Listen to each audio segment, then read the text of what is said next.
Hey, salut les curiositos! Vous voulez apprendre plein de nouveaux trucs sans vous ennuyer une seconde? Voici une compilation de nos meilleurs épisodes. Pour commencer, on va parler d'un sujet qui pue un peu mais qui va te faire rigoler. Est-ce que tu sais pourquoi tes pieds sentent le fromage? Est-ce que tu connais cette odeur bizarre quand tu enlèves tes chaussettes? Et si on t'expliquait aujourd'hui pourquoi ça a un rapport avec le fromage? J'ai enlevé mes chaussettes et oh là là, on aurait dit une odeur de fromage oubliée sous un canapé. Haha, tu as découvert la fameuse odeur de pied. Mais pourquoi ça sent aussi mauvais? Mes pieds sont pas méchants pourtant. Ce ne sont pas tes pieds le problème, mais c'est plutôt ce qui vit dessus. Quoi?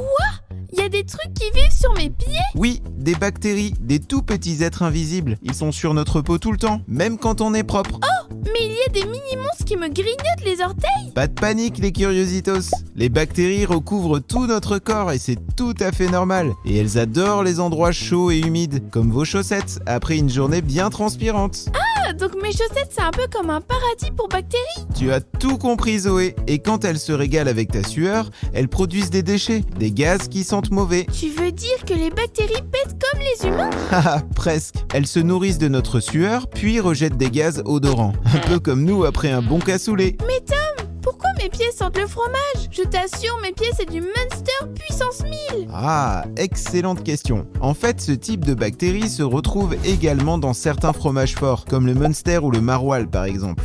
Les curiositos, ce n'est donc pas un hasard si vos pieds sentent le fromage. Burk, donc quand on transpire beaucoup des pieds, on régale une armée de bactéries? En quelque sorte. Mais bonne nouvelle, vous pouvez limiter leur repas.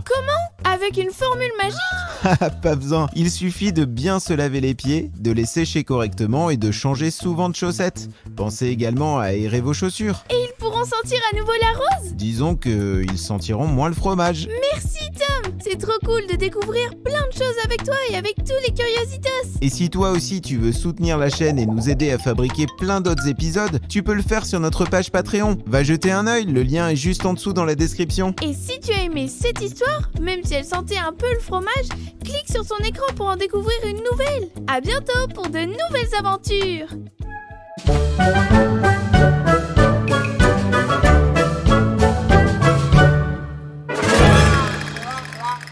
On change de sujet mais reste bien attentif. C'est une vraie découverte de curiositos. Hey, tu penses connaître McDo? Laisse-nous t'expliquer le secret derrière leur histoire. Hey, dites, pourquoi est-ce que tout le monde connaît McDo? Vous avez une idée? Salut tout le monde! Eh bien, McDonald's est l'une des chaînes de restaurants les plus célèbres au monde. Mais vous savez quoi? À ses débuts, en 1940, c'était juste un tout petit resto en Californie, aux États-Unis. Et ce restaurant a été créé par deux frères qui s'appelaient Richard et Maurice McDonald. Donc ça veut dire qu'avant d'avoir des restos partout, c'était juste un petit resto de quartier? Mais est-ce qu'ils faisaient déjà des nuggets et des Happy Meal? Non, pas encore. Au début, ils faisaient surtout des hamburgers, des frites et des milkshakes. Mais leur vraie révolution, ça a été leur Speedy Service System. Leur Speedy quoi? Pour faire simple, ils ont inventé une méthode qui leur permet de préparer les commandes super rapidement. Ah, c'était un peu comme la Formule 1 de la cuisine. Vroom vroom, un burger prêt en quelques secondes. Et c'est ce qui a attiré un certain Ray Kroc en 1954. Quand il a vu ça, il s'est dit « Mais pourquoi ne pas ouvrir des McDo partout ?» Et c'est grâce à lui que McDonald's est devenu un géant mondial. Partout? Même au pôle Nord avec des burgers glacés? Pas encore au pôle Nord, mais presque. Chaque pays a des recettes adaptées à sa culture. Au Japon, par exemple, ils utilisent des galettes de riz à la place du pain dans certains burgers. L'histoire de McDonald's nous montre qu'une petite idée peut devenir énorme avec du travail et de l'innovation. Mais c'est génial! Et pourquoi ça marche aussi bien? Un des secrets de leur réussite, c'est la rapidité et la simplicité. Les gens aiment pouvoir manger rapidement, surtout quand ils sont pressés. Mais attention tout de même, il ne faut pas abuser de la restauration rapide. Vous le savez, les fruits et les légumes restent essentiels pour garder la forme et la santé. Oui, je sais, ma maman m'a déjà dit. Et vous les curiositos, quels sont vos fruits et légumes préférés? Moi j'adore les fraises et les carottes, c'est tellement bon. J'aime beaucoup également. Et c'est à nous de faire des choix équilibrés pour notre santé. Alors on se régale de temps en temps mais on reste raisonnable. Tu as tout compris. Si toi aussi tu as apprécié cette histoire, tu peux en découvrir une nouvelle en cliquant sur ton écran. À bientôt pour de nouvelles aventures.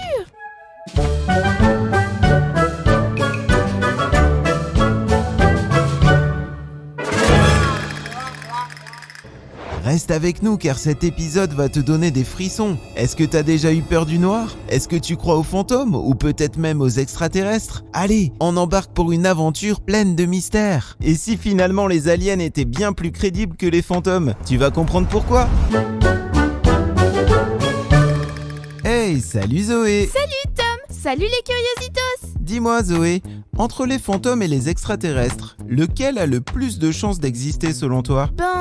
Je dirais les fantômes, parce qu'on en entend parler partout, dans les livres, dans les films, et chaque année à Halloween. Et toi, t'en penses quoi? Eh bien, tu vas être surprise, mais les scientifiques considèrent qu'il est bien plus probable que des extraterrestres existent quelque part dans l'univers, plutôt que des fantômes marchent ou volent autour de nous. Ah bon? Mais pourquoi?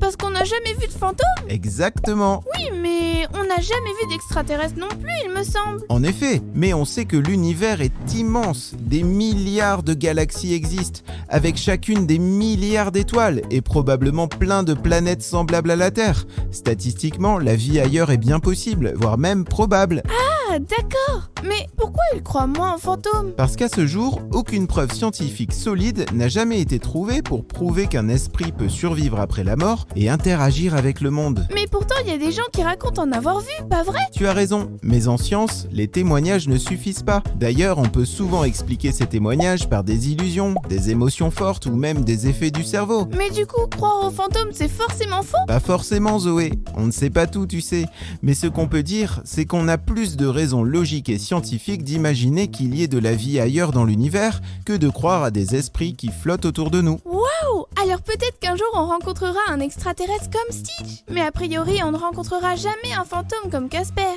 Tu as tout compris. Et d'ici là, reste curieuse Zoé.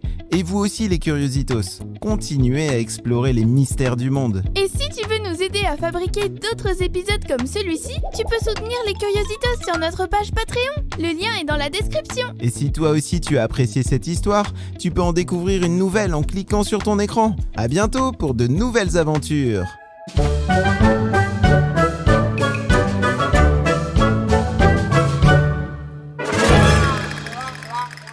Et pour finir cette compilation en beauté, place à la magie, aux arcs-en-ciel et aux fabuleuses licornes. Et finalement, les licornes, c'est peut-être pas que dans les contes de fées.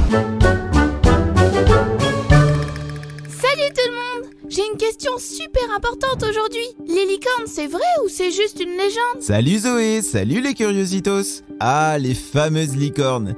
Elles sont super connues dans les histoires et les contes, mais elles ne sont malheureusement pas réelles. Ce sont des créatures fantastiques qui existent, mais uniquement dans les légendes. Oh mince! J'espérais qu'une licorne vienne m'emmener en voyage dans un pays tout rose avec des arcs-en-ciel et des bonbons. Et ce serait plutôt chouette en effet.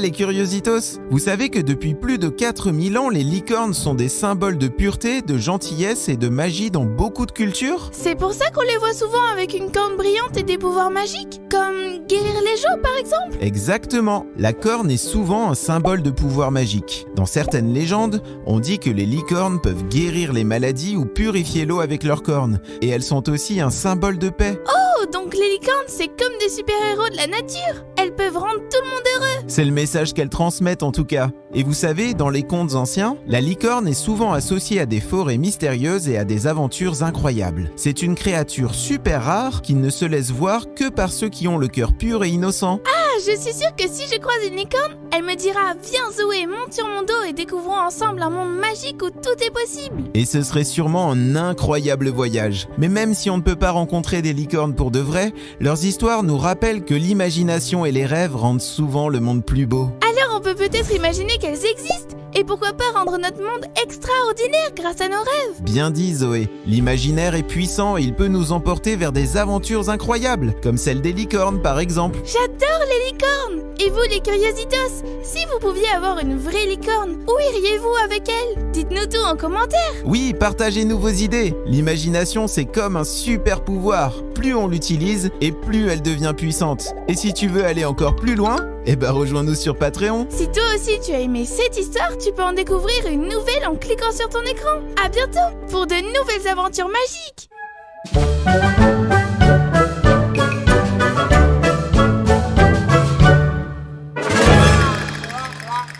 Alors, t'as appris des choses? Dis-le nous en commentaire, Zoé a vraiment hâte de te lire. Et si t'as aimé cette compilation, tu peux en découvrir d'autres sur la chaîne. Abonne-toi abonne-toi pour ne manquer aucune de nos prochaines découvertes. Pense à partager cette vidéo, car la curiosité n'a pas d'âge. Allez, à très vite pour de nouvelles aventures sur la chaîne des petits curieux.